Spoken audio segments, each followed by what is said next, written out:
internautes de Congolo Collé, informez-vous avec cette revue de presse. Bien sûr, les informations ont été écrites pour vous par les chevaliers de la plume de la RD Congo. Excellentes conditions d'écoute à vous tous. Merci.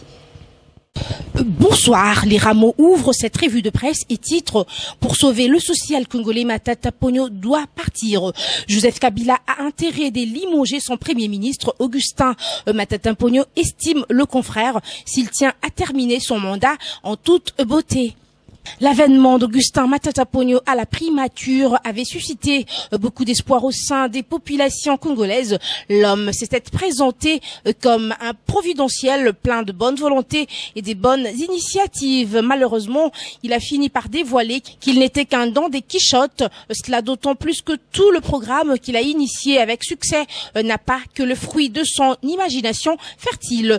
Tel est le cas avec la TVA, taxe sur la valeur ajoutée, qui avait été mise en programme par l'ancien argentier Matenda, de même que la bancarisation de la paye des agents et fonctionnaires de l'État, qui est une idée de fait professeur Mukoko Samba.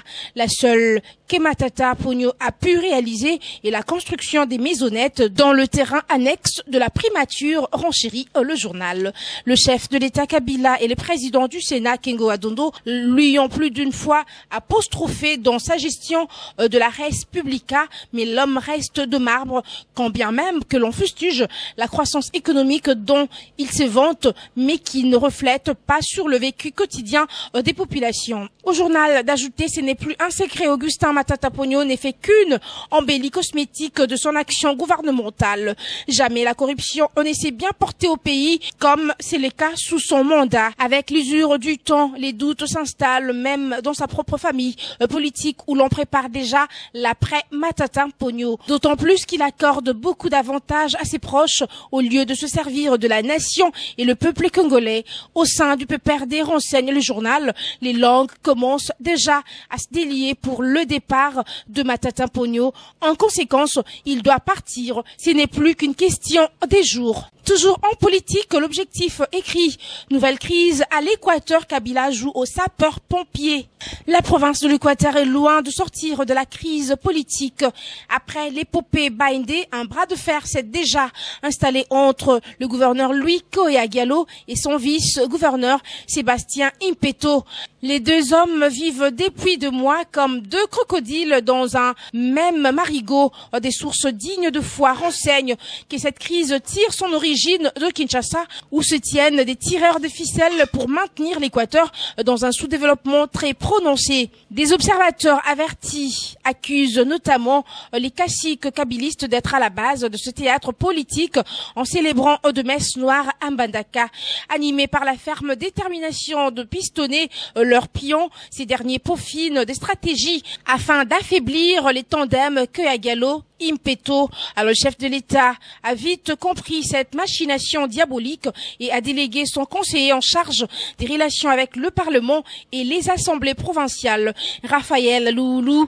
Ce dernier a reçu mission de tout mettre en œuvre pour déjouer toutes les manœuvres sordides visant à tirer la province de l'Équateur vers le bas. Aussitôt à Mbandaka, l'émissaire de Kabila a réuni les députés provinciaux. À cette occasion, il les a invités à travailler main dans la main pour l'avenir de cette province qui tarde à prendre de l'envol. Les élus provinciaux ont également été appelés à réconcilier les 2 camps qui s'étiraillent pour des raisons encore inconnues. Et enfin, les maximums bouclent ce journal des journaux Virunga. Le pétrole du parc fait parler la poudre.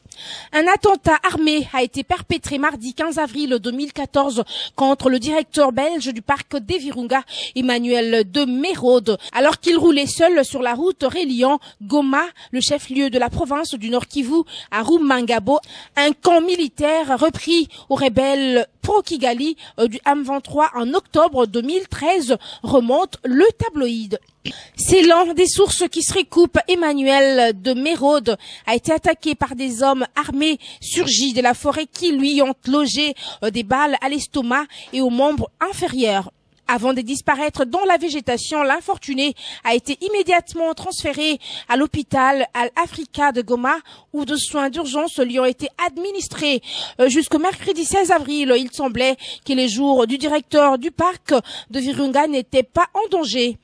L'attentat de la route de Roumangabo a néanmoins brutalement ramené à la surface les conflits d'intérêts qui tournent autour du pétrole du parc, dont la RDC a confié l'exploitation à Soco, une entreprise britannique.